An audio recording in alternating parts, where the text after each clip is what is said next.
the Dynasty Vipers Vipercast.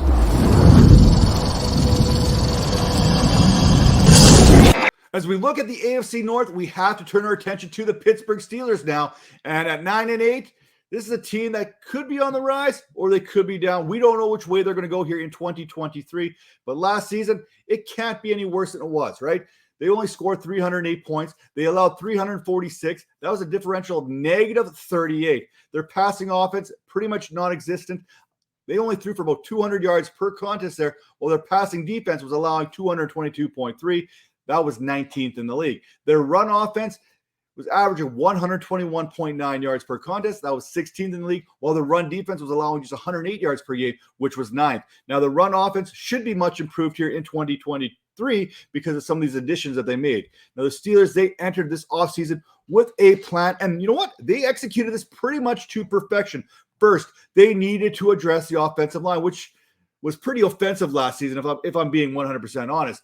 They certainly checked that off their wish list here via free agency and via the draft. Next, they needed to improve on the defensive side of the ball, most notably their pass defense. And once again, free agency presented that opportunity, and the draft fell to them quite nicely when we look at how they were able to fix the secondary. Talk about that in the draft. Number 1 first-round pick there, Broderick Jones, big dude. He's going to be a huge addition, an instant starter there on that offensive line. In the second round, Joey Porter Jr.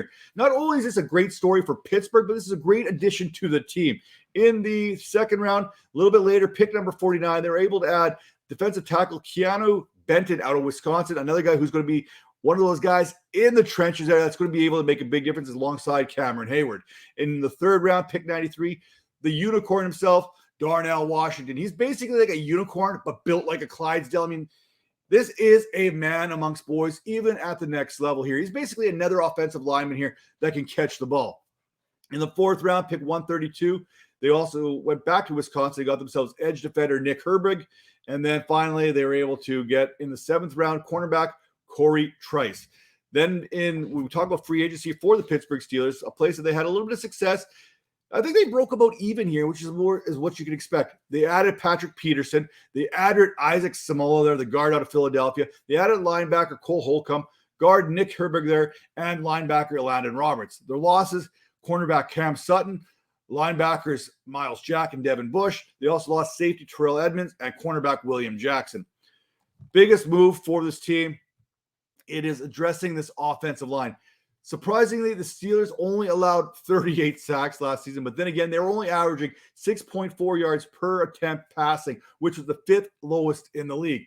Adding Broderick Jones there in the draft and signing one of the best interior linemen there in the National Football League in Isaac Samoa there. That adds 2 immediate starters on the left side. And I have a feeling that Najee Harris may actually appreciate this much more than Kenny Pickett. And Pickett, he's going to love this. Now, on the worst side of things, I really don't hate any of the moves. They replaced Sutton with Patrick Peterson and Joey Porter. They replaced Miles Jack and Devin Bush with Cole Holcomb. That seems to be actually addition through subtraction for the Steelers. I like that a lot more. The one area that they did downgrade a little bit is at that strong safety position. They're going to be inserting DeMonte Kaze there for a 26-year-old Terrell Edmonds who signed with the Eagles after starting every game for the Steelers over the last 2 seasons. That's an area that's going to probably hurt just a little bit. Terrell Edmonds was a big part of that Pittsburgh Steelers defense. Turning our attention to the Steelers depth chart, it looks a lot better than it did a season before, especially along that offensive line. Broderick Jones, Isaac Samoa there, Mason Cole, James Daniels, and Okafor there on the right tackle, with LaRaven Clark kind of filling in when he gets an opportunity to. That is a huge addition. I mean, especially on that left side, considering exactly what they were able to and what they weren't able to do last season. At quarterback, Kenny Pickett is still backed up by Mitch Trubisky. Najee Harris, Jalen Warren's another solid addition there as a backup running back who may surprise people a little bit later. At the wide receiver position, Deontay Johnson, he's still there. George Pickens is still there. And they did acquire Allen Robinson in the offseason, something I didn't really add to their additions part of the show because I'm not too sure what they have in Allen Robinson, but they basically got him for free, and that's got to be a win right there when we're talking about it. Is Allen Robinson's role kind of the camp battle thing that I'm watching for? Not necessarily. What I'm looking for is I know that this Pittsburgh Steelers depth chart is pretty straightforward. On paper, there isn't very many battles that really catch your eye. I mean, it's pretty much set in stone. However, one area that I'm keeping a close eye on is the Steelers' red zone and goal line offense, and the use of Darnell Washington and Pat Freiermuth down in that area, because we know that Darnell Washington is going to create mismatches down there based on his size and his athletic profile. And we know how good Pat Freiermuth is. So they could be running a lot of 2 tight end sets down there, and they could run a lot of play action off that and have a lot of success. Now, what needs to happen for the Steelers? There aren't going to be any easy games, especially in that AFC North. All 4 teams are good enough to make the playoffs. Unfortunately, the chance of all 4 teams making the playoffs, it's very low. Last season, every team in the AFC North finished with a 3-3 record within the division. So if the Steelers want a shot at that wild card, catching a team like the Baltimore Ravens, they're going to need to find a way to get that extra W out of the division. They're going to need to find a way to go 4-2 in this division to make the playoffs. I think that's kind of what's going to need to happen, because the whole division basically cannibalizes each other when it comes to making the playoffs. My prediction for them is 9-8. Hey, I wanted to go 8-9, but Tomlin, he simply doesn't have losing records.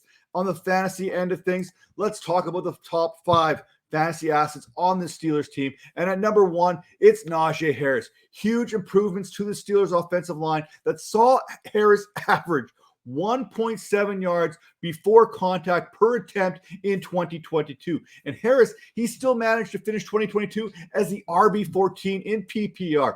Harris, why was he able to do what he did? How about a 22.6% broken tackle rate the last 2 seasons? He knows he's going to get hit pretty much as soon as he gets the ball, so he's learned a way to break tackles.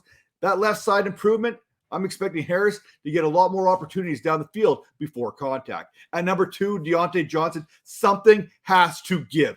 0 touchdowns on 147 targets last season after 3 straight seasons of at least 5 touchdowns, right? Add in a 40% target share in the red zone, and you have to figure that right now Johnson is being drafted as low as he could possibly be. He's being drafted at his floor. Number 3, how about George Pickens here, who's coming off a 52-catch, 804-yard rookie season. Pickens is a threat down the field. Unfortunately, when you're averaging 6.4 yards per attempt, that's not really pushing the ball down the field. The additions to this Pittsburgh Steelers offensive line should improve that. And number 4, Pat Freiermuth here, who has a realistic shot at finishing top 5 amongst the tight end position here in fantasy after accumulating 49 targets from week 9 on, which was the 7th most at the position. Darnell Washington's arrival should allow Freiermuth to line up in the slot, a place that he had plenty of success with last season. And number 5, Kenny Pickett. Pittsburgh is heavily invested in this offensive line this offseason. They've added a tight end in the draft that's basically built like a lineman, and Pickett has the weapons, and he should have time in 2023 to make the right plays. So who is the player that you need to add? It's Najee Harris. Look, improvement to this offensive line can only mean good things for Harris.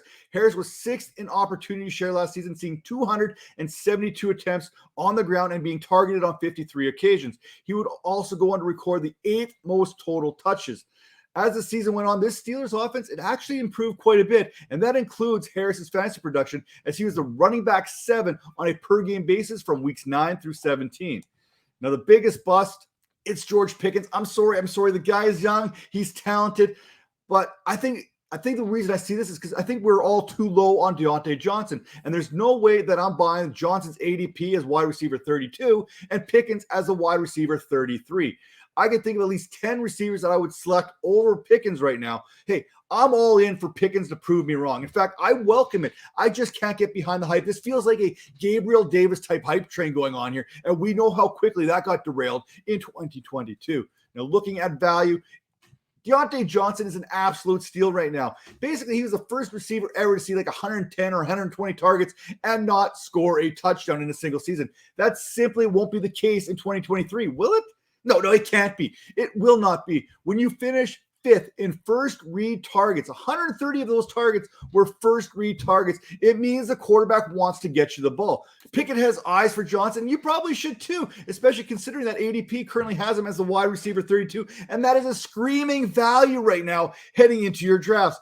How about a sleeper? How about Darnell Washington? I already called him a unicorn. Everyone compared Kyle Pitts the unicorn. Kyle Pitts is like My Little Pony unicorn. He's got the rainbow hair and he poops out Skittles and all this other fun stuff. Darnell Washington is like the unicorn that you saw on Shazam, like the big, huge Clydesdale type thing with a huge horn. That's what Darnell Washington is. And he's basically going as a tight end 33. So there is zero risk right now.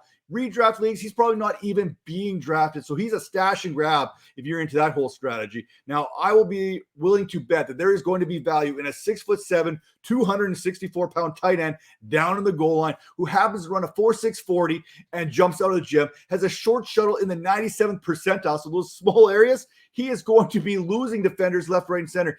Big dudes ain't supposed to wiggle like that. And you know what? The Pittsburgh Steelers aren't supposed to have fantasy producers because of what this offense looked like last season. They were not a big play offense. They weren't a splash offense.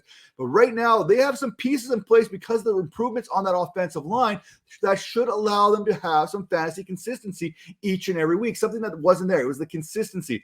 I'm expecting the consistency to be back in Pittsburgh in 2023.